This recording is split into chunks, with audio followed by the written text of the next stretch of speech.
Welcome back to Football Daily, where today we're bringing you an 11 of England players that missed out on the final squad. Will Gareth Southgate regret any of his decisions? Let's find out. Goalkeeper, Aaron Ramsdale. Aaron Ramsdale can't have too many complaints after falling victim to Southgate's late purge. An injury to Nick Pope presented an opportunity for either Ramsdale or Sam Johnson to end their seasons in style after both being relegated with Sheffield United and West Brom respectively.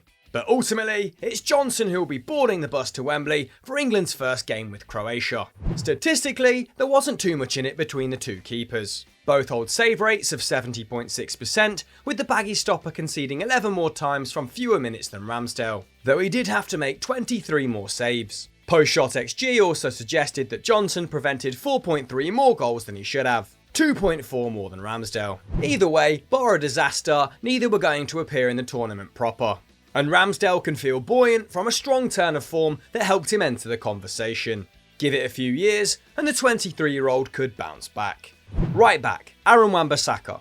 Among all the drama of which right back would be shed from the final squad, it's easy to forget that Aaron Wan-Bissaka wasn't even being considered. The Manchester United star has made a ridiculous 54 appearances this term, and played in his first European final during the club's defeat to Villarreal. The argument for his inclusion was always based around his defensive pedigree, and the stats support this sentiment. No player in the entire Premier League completed more blocks than the former Crystal Palace man, while he also ranked 3rd for interceptions and 5th for tackles completed. Of course, it helps that he appeared for 3,060 minutes, second only to Bruno Fernandes in the squad. But 11.4 defensive actions per 90 is a formidable return for a right back. For context, Reece James managed 8.3, while his 3 goal involvements is half of what Wan-Bissaka chalked up. With the World Cup just a year away, the 23-year-old will no doubt return.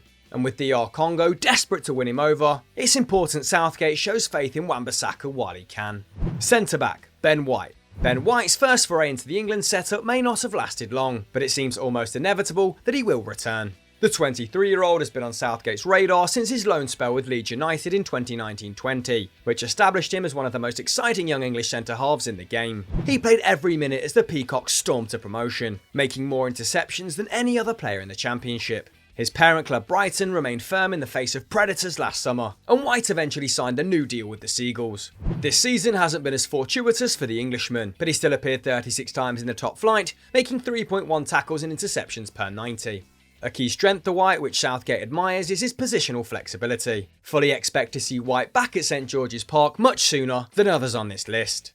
Centre-back, Fikayo Tomori. Southgate has always suggested that he picks players based on form. Yet when his provisional 33-man squad was announced, there was no place for Fikayo Tomori, arguably the best young centre-half in Serie A during the past 6 months.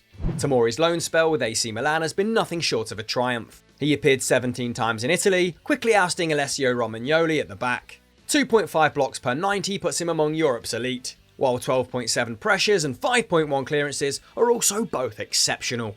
AC Milan are so happy with the Chelsea man, his move will be made permanent for £26 million, which looks like a bargain in the current climate. Tomori has proven to be a leader on and off the pitch, seamlessly adapting to life on the continent. He's also gained plaudits in Italy for speaking out against online abuse. With that in mind, this latest setback shouldn't faze him, as another strong showing for the Rossoneri should give Southgate no excuses but to take Tomori seriously.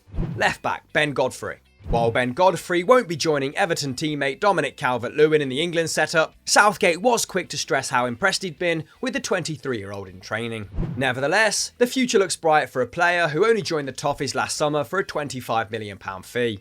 He'd earned the move after impressing for a relegated Norwich City, completing 88% of his passes and putting up an excellent 4.9 clearances per game. But at Goodison Park, Godfrey's true quality has begun to emerge. While his clearance numbers have fallen, he's doubled his tackles and interceptions to 3.4 per 90, and his 2.5 blocks per game puts him among the top 2% of centre-halves in Europe. Fearless in the tackle, his brief venture into the national side appears just a natural progression for a man capped 9 times for the England under-21s. The Three Lions defence is never set in stone, so he should have plenty more opportunities to feature down the line. Centre mid, James Ward-Prowse. If anyone should be genuinely heartbroken at missing out on the squad, it's James Ward-Prowse. Capped a massive 31 times by the under-21s, where he also served as captain, the Southampton skipper has been a constant presence in the England youth setup since 2010.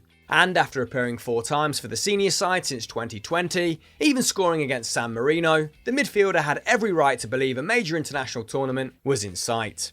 But it appears the 26-year-old is the main victim of Southgate's right-back dilemma, with his decision to take all 4 ousting Ward-Prowse from the side. But will he be missed? While lacking some of the obvious star power of his England teammates, it's impossible to deny his set-piece ability. Appearing in every minute for Southampton this term, no other player in the top flight took more corners or scored more direct free kicks than Ward-Prowse. With England's opponents in the group stage likely to defend hard, maybe having one of Europe's best dead ball specialists in the side may not have been the worst idea after all. Central midfield, Eric Dier. There was a period last season where it looked like Eric Dier was going to the Euros. By the end of November, Tottenham were top of the Premier League, with Dier a regular feature in Jose Mourinho's North London Revolution. He even claimed 5 caps in the 2020 Nations League, bringing his tally to 45 for his country. But fast forward to the present day, and Dier wasn't part of the 33-man squad, while Spurs' trophy drought rolled on with a disappointing 7th place finish. And Dier can't have too many complaints either. Playing at centre-half rather than in midfield, his best work comes in his own box, putting up a strong 4.4 clearances and 3.1 successful aerial duels per game. And while Dier's passing ability does go underrated, 1.6 tackles and interceptions plus 0.1 dribbles per 90 leaves little to be desired. With so many technically gifted defensive players emerging on Southgate's radar, all calm in possession and capable of playing out from the back, it's no surprise to see the 27-year-old back in the cold.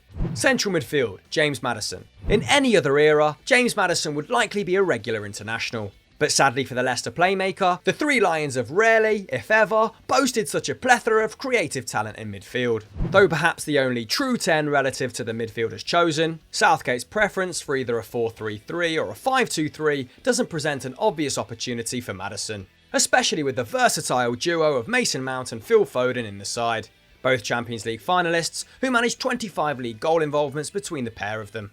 In fairness to Maddison, he did score 8 and assist 5 in the Premier League too. Encouraged by Rodgers to push further forward, his 3.2 shots per 90 has never been higher, while he's still running at an expected assist rate of 1 every 4 games. However, despite winning the FA Cup, poor form saw the 24-year-old benched more often by Rodgers. He only played 90 minutes once in his final 10 appearances and failed to register a single goal involvement. And with the Euros looming, that has proved a nail in the coffin for his England ambitions. Forward, Mason Greenwood. Manchester United starlet Mason Greenwood was the first player to rule himself out of the provisional squad. Sadly, the Red Devils' hectic schedule appears to have got the better of Greenwood, with an underlying injury cited as the reason for his departure. The Athletic even reported that the 19-year-old had told United staff he was utterly exhausted prior to his withdrawal. Though this is undoubtedly the right decision in regards to his future health, it's still a shame that one of England's brightest new talents won't be able to gain invaluable tournament experience. After breaching COVID regulations on his first national team venture to Iceland, Greenwood has recovered to become an integral figure for his club's side. He played almost 2,000 league minutes this term under Solskjaer and scored 12 in all competitions. His goals per shot ratio may have fallen from 25% to 10% from the season prior, but he was often pushed wider to accommodate Edinson Cavani. Greenwood is a striker only going in one direction, and you can't help but feel that his name will become a regular fixture in any future England squad. Forward, Ollie Watkins. A year ago, Ollie Watkins would have been nowhere near the England squad, but it's credit to his brilliant debut campaign in the Premier League that he found himself on the cusp of selection. Watkins has been a revelation for Aston Villa since joining from Brentford for over £30 million last summer. 14 goals was the 8th best return in the English top flight, while he also chalked up 5 assists too. The 25-year-old's remarkable ascension in the game even included a fairy tale goal on his England debut against San Marino in March. Southgate is clearly a fan of Watkins, who can play anywhere across the front three. He's also a nightmare to defend against, attempting 17 pressures and winning an excellent 3.8 aerial duels per 90. It's arguably this versatility that saw him in the preliminary squad over Patrick Bamford, who, despite scoring 17 and assisting 7 last term, would never oust Harry Kane from the number 9 position. Ultimately, this was one tournament too soon for Watkins, but provided he maintains his career momentum, there's no reason why the Exeter lad won't feature in future plans. Forward, Jesse Lingard. You can't help but feel sad for not seeing Jesse Lingard in the final England squad. In just a year, the 28-year-old has gone from Premier League laughingstock to one of the division's in-form stars, transforming his fortunes on loan with West Ham United. Since January, he scored a ridiculous 9 times in 16 appearances. Lingard has been so potent, almost every other attempt on target has resulted in a goal. while his average scoring distance of 20.9 yards makes his achievement all the more remarkable. In what will go down as one of the best 6-month loans in Premier League history, Lingard has helped West Ham to their highest points tally in the modern era, and into the Europa League. It looks like the forward will be heading back to Manchester United for now, but having propelled himself back into England contention, playing 3 times in 2021 to move on to 27 international caps, Lingard may be thinking twice before sticking around at Old Trafford. Jesse has a huge decision to make. Get it right, and his dreams of Qatar could still be alive. So that was our missing England XI, but did we miss any names that deserved a mention? Let me know in the comments below. Click on screen now for more great Football Daily content, like this video, subscribe to the channel with notifications on, and we'll catch you next time.